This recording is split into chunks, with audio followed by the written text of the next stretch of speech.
It is Sunday, the last day of Gen Con 2018, and I am saving one of the heaviest hitters in gaming for my final interview. And I'm proud to actually say you're a buddy of mine, too. Absolutely, man. You know Stephen that. Buonocore, good to see you. We've gone back for a while in this industry. Since right in the beginning, man. We were talking right from the beginning. Right, at Origins, we sat down, we talked about Survive was coming out. That's right, exactly. So, yeah, we kind of grew up. Awesome stuff. Together a little bit. So we should talk about what's happening right now. Yes, you had a big announcement. We're going to discuss it. And then some people will be like, wow, great. How about talking about games? Yes. But let's talk about the big announcement. Really quickly, so Indie Boards and Cards, that's Travis Worthington's company, and Stronghold Games merged. He had already bought another company called Action Phase Games 2 years ago.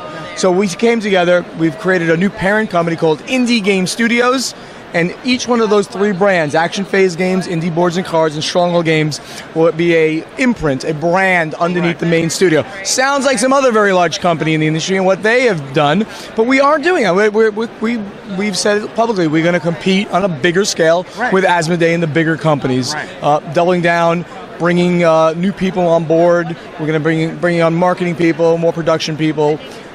We might have a European office in the works, things like that. Things are going to really move fast here at Indie Game Studios. But you're still going to be seeing the brand, Stronghold Games and Indie Boards and Cards and Action Phase going forward. And it's important to note, you aren't going anywhere. Not going anywhere. Really. You got to deal with me for many years. And I have to say that I'm glad you have a vocal coach now, because you still have a voice on the final day of a con. It's paid off. It is kind of weird. It's not nearly as scratchy as it is, but my throat does hurt, so I don't know why. It sure does. Let's talk about games, because we're going to bore them if we don't, right? Right, so there were some exciting new releases that came out here. One, I was going to say, we love Terraforming Mars. Who doesn't, right? I mean, it's like the thing. People who don't like fun. And we know someone who's like that, but we're not going to mention any names, because that person did have fun with Terraforming Mars. He did like Terraforming Mars. You can't throw him under the bus on that one. I love throwing him under the bus. Anyway, third expansion for Terraforming Mars, Prelude, came out. Prelude introduces a new mechanic, the Prelude cards. And what happens is when you're drafting your two corporations, you're picking one of them, you get 4 Prelude cards, and select 2 and keep those. And those 2 are going to give you a special power that no other corporation has, and it's going to kind of jumpstart the economy of the game, of your corporation and everybody else. Probably will take about 15 minutes off the game because of that, because you're going to get these big bonuses, like right in the beginning, one-time use bonuses. It's going to eliminate a little ramp up. Right. So those first few generations that you can't do much, boom, right in the first generation, you're going to be doing some big things to get your corporations going. We sold a humongous amount of this here at the show. Honestly, there's only a few sitting here right now. There's literally like 20 copies left of the it'll be gone. Like 1,200 we brought. The doors will close. You won't have to worry about putting that on the truck. That's right, exactly. Then we have the just hit the streets, a game called Nimble. This is a card shedding game.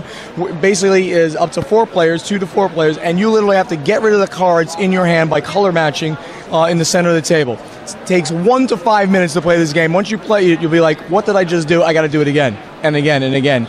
It's just a great little filler game. Came out in the middle of July. And uses some really cool artwork, like these different IPs that are public domain. Yes, Pinocchio, War of the Worlds, Pinocchio down here. War of the Worlds, 80,000 Leagues Under the Sea, all kinds of these public domain things that look really cute. What? No Lovecraftian thing? Because that's public domain, basically. It is. We got Spring Meadow. That looks just so pleasant and relaxing. Spring Meadow is the third game in the puzzle game trilogy. There's a little bit of glare over there. So we had Cottage Garden, and then we had Indian Summer, and now we have Spring Meadow. Uwe Rosenberg, one of the greatest designers in the world, he uses in this series these polynomial pieces, Tetris pieces, that you have to use and make shapes on your board in front of you. In this particular one, you're putting down the field as the snow is receding. Your board is all white from snow in the beginning, and you're putting down your field as the snow is receding, as ready. And these little gopher holes, marmots, they're called in the game. These little marmots have little holes there, and you cannot cover up the holes. And it's a cool mechanic with these little creatures. So we've always had this really great art in this series, and it's maintained strongly in Spring Meadow. And I heard a rumor floating around that there's a 4th game in the series. In the trilogy? Right, a fourth game in the trilogy, and it'll be called Blight. No. No, I'm kidding. That's crazy. That's crazy. What else? Okay. Fist of Dragonstones. Come on, Tavern Edition. The last one we're going to talk Tavern about. Edition. The Tavern Edition. So why do we call it that? Well, we set this game in the Dragon and Flagon universe. The game we came out with 2 years ago by Jeff Engelstein and family. Fist of Dragonstones has got a major pedigree. So this game came out under Days of Wonder. It was one of their first titles in 2002, I believe it was. And then they, of course, got Ticket to Ride and Small World. It became a huge company and got bought by Asmodee. Well, we went back out to Bruno Faiduti and Mikkel Schock, some of the greatest designers in the world, and we did some extra development. We added 3 times as many cards in the game as there was, so the replayability of the game is really ramped up. Like 3 times as much replayability, and a new mechanic called the King's Favor that speeds the game up a little bit. So it's the original closed fist bidding game. Great social. And you're not hitting people with that closed fist. You're not hitting people. Not hitting people. You're bidding gold pieces. You are not striking bloggers or anything else with that fist. We're not going to even talk about that drama that occurred here. But see, you're the one who said so. I just said we don't hit bloggers with our fists. You're so subtle. You're so subtle. All right. Come on, you know an interview with me is going to be a little bit crazy. Always. Different. Every time. Right. So what else, Jeff? What do you want to talk about? Okay, yeah, that's great. What's on the horizon? I know you got loads of stuff you can't talk about yet. I mean, Kalamala is going to come out soon. It just missed the show. That's a mid-lightweight Euro game that got great buzz out of Essen last year. We picked up that license. We have Paper Tales come out here. We had that at Dice Tower Con. I guess that was the first time they came out. We sold out of Paper Tales. I'm not allowed to attend Dice Tower Con. No, I'm kidding. are. Tom's giving me invites and stuff. Yeah. So Paper Tales, we had copies there already, and we sold out of them here. So it's been our third biggest selling game here. So it's done great. That does look like a game that's right up my alley. And that street dates this coming week, in fact. So you can find Paper Tales worldwide this Wednesday. And the expansion, which we also have here, that's also just about sold out, or maybe it is sold out. I think I saw one sitting. Doesn't come out until the end of September. So we want to. So when you love that game and you play it, and you love it, more content immediately coming out for it.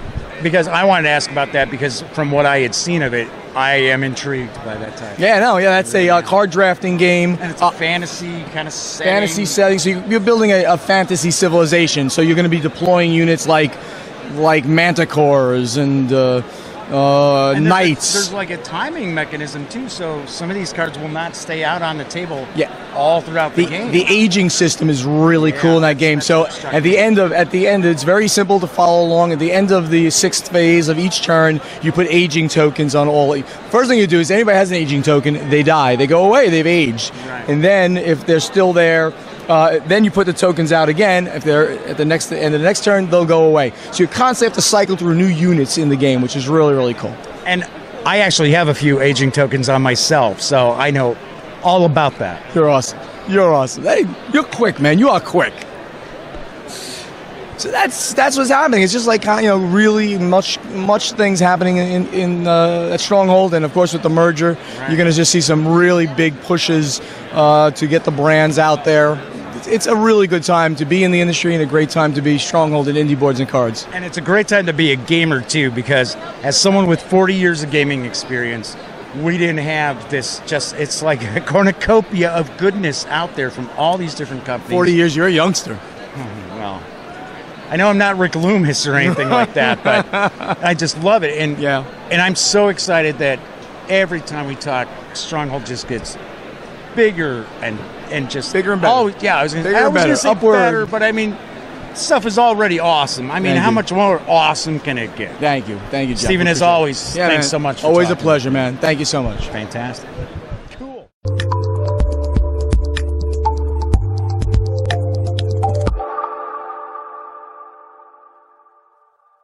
Thanks again for watching The Daily Dope, presented by The Gaming Gang.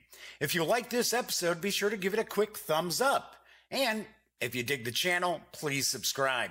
If you'd like to check out our previous episode, click right here. And if you want to check out a somewhat randomly selected episode, give a click right down here. It'll be like opening a box of Cracker Jacks. You just don't know what you'll get. Once again, thanks for watching, and I'm Jeff McAleer.